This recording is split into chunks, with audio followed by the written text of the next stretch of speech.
Welcome to our carol concert. The clouds are now gathering on the horizon, but this doesn't take away from the fact that this has been a very good term here at Somerville. It was a real contrast to last Michaelmas, which was miserable in so many ways. But now we're looking forward to Christmas.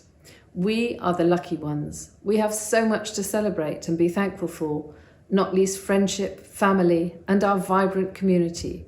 A community that's made up of students, academic and non-academic staff, and you, our wonderful alumni, who are joining us from all over the globe.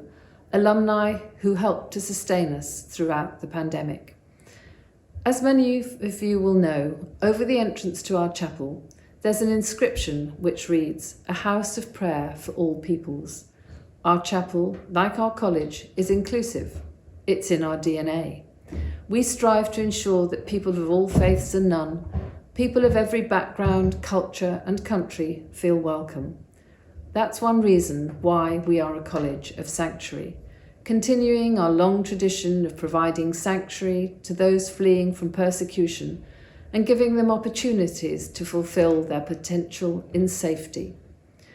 The Christmas story is quintessentially a story about inclusion, and I hope that over the coming days, its message will be really taken to heart.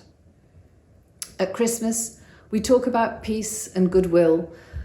As Maya Angelou says in her beautiful Christmas poem, Amazing Peace, the world hungers for a halting of hate crime, not just for the absence of war, but true peace, a harmony of spirit, a comfort of courtesies, security for our beloveds and their beloveds.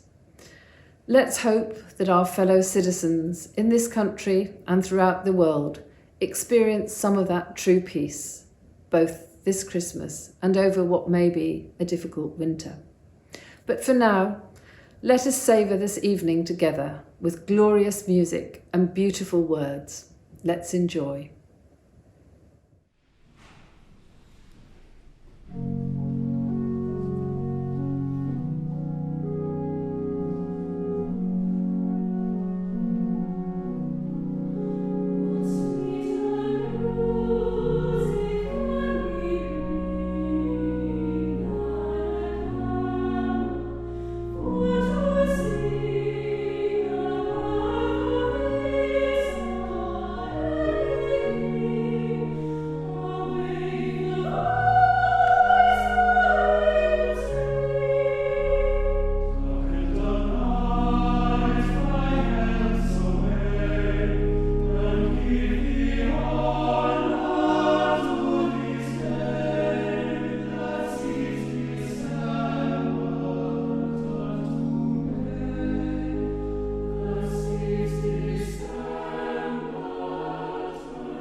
The House of Christmas by G.K. Chesterton. There fared a mother driven forth out of an inn to roam. In the place where she was homeless, all men are at home. The crazy stable close at hand, with shaking timber and shifting sand, grew a stronger thing to abide and stand than the square stones of Rome. For men are homesick in their homes and strangers under the sun, and they lay their heads in a foreign land whenever the day is done. Here we have battle and blazing eyes and chance and honour and high surprise, but our homes are under miraculous skies where the Yule tale was begun. A child in a foul stable where the beasts feed and foam, only where he was homeless are you and I at home. We have hands that fashion and heads that know, but our hearts we lost how long ago, in a place no chart nor ship can show under the sky's dome. This world is wild as an old wives' tale, and strange the plain things are. The earth is enough and the air is enough for our wonder and our war. But our rest is as far as the fire drake swings, and our peace is put in impossible things, where clashed and thundered unthinkable wings round an incredible star. To an open house in the evening, home shall men come, to an older place than Eden, and a taller town than Rome, to the end of the way of the wandering star, to the things that cannot be and that are, to the place where God was homeless, and all men are at home.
Christmas Childhood by Patrick Kavanagh.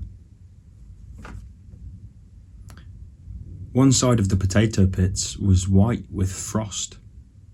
How wonderful that was. How wonderful. And when we put our ears to the paling post, the music that came out was magical. The light between the ricks of hay and straw was a hole in heaven's gable. An apple tree with its December glinting fruit we saw. Oh, you, Eve, were the world that tempted me. To eat the knowledge that grew in clay and death the germ within it. Now and then I can remember something of the gay garden that was childhood's. Again, the tracks of cattle to a drinking place, a green stone lying sideways in a ditch, or any common sight, the transfigured face of a beauty that the world did not touch. My father played the melodeon outside at our gate. There were stars in the morning east, and they danced to his music. Across the wild bogs his melodeon called to Lennons and Calams. As I pulled on my trousers in a hurry, I knew some strange thing had happened. Outside in the cow house, my mother made the music of milking. The light of her stable lamp was a star, and the frost of Bethlehem made it twinkle. A water hen screeched in the bog. Mass-going feet crunched the wafer ice on the potholes. Somebody wistfully twisted the bellows wheel. My child poet picked out the letters on the grey stone. In silver, the wonder of a Christmas townland, the winking glitter of a frosty dawn. Cassiopeia was over Cassidy's hanging hill. I looked, and 3 windbushes rode across the horizon. The 3 wise kings. An old man passing said, "Can't he make it talk?" The melodeon. I hid in the doorway and tightened the belt of my box-pleated coat. I nicked 6 nicks on the doorpost with my penknife's big blade. There was a little one for cutting tobacco, and I was 6 Christmases of age. My father played the melodeon. My mother milked the cows. And I had a prayer like a white rose pinned on the Virgin Mary's blouse.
Journey of the Magi by T.S. Eliot. A cold coming we had of it. Just the worst time of the year for a journey, and such a long journey. The ways deep and the weather sharp, the very dead of winter. And the camels galled, sore-footed, refractory, lying down in the melting snow. There were times we regretted the summer palaces on slopes, the terraces, and the silken girls bringing sherbet. Then the camel men cursing and grumbling, and running away, and wanting their liquor and women, and the night fires going out, and the lack of shelters, and the cities hostile, and the towns unfriendly, and the villages dirty and charging high prices. A hard time we had of it.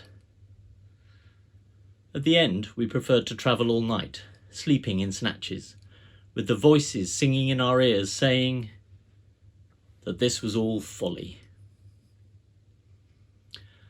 Then at dawn we came down to a temperate valley, wet below the snow line, smelling of vegetation, with a running stream and a watermill beating the darkness, and 3 trees on the low sky, and an old white horse galloped away in the meadow. Then we came to a tavern with vine leaves over the lintel, 6 hands at an open door dicing for pieces of silver, and feet kicking the empty wineskins. But there was no information. And so we continued, and arriving at evening, not a moment too soon, finding the place. It was, you may say, satisfactory. All this was a long time ago, I remember, and I would do it again. But set down this. Were we led all that way for birth or death? There was a birth, certainly. We had evidence, and no doubt. I had seen birth and death, but had thought they were different. This birth was hard and bitter agony for us, like death, our death. We returned to our places, these kingdoms, but no longer at ease here in the old dispensation, with an alien people clutching their gods. I would be glad of another death.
The sun looks forward to winter, a carol by Annie Freud.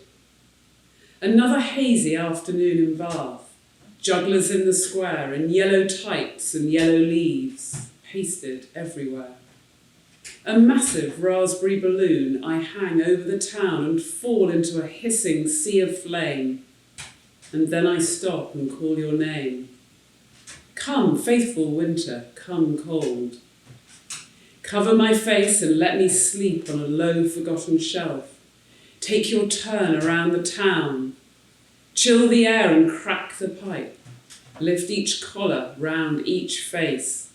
Let the music ring out clear. Let fires blaze in every grate. Cut the holly, fill the plate. Come, faithful winter, come cold. Just when you think me gone for good, the ground as hard as any stone. The car won't start, the bird won't sing, the old complaining of their joints. The filthy spray of melting snow. One day that ends before it starts.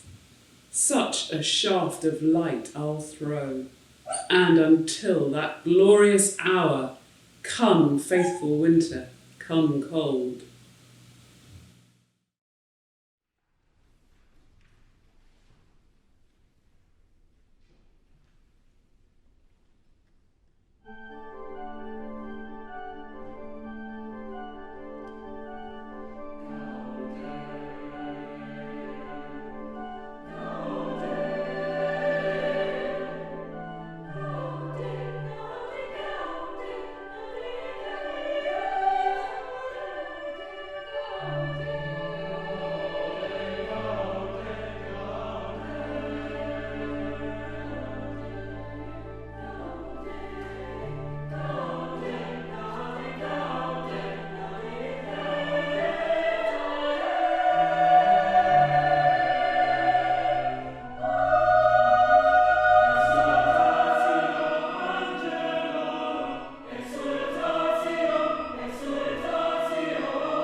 Thank you so much for joining us this evening.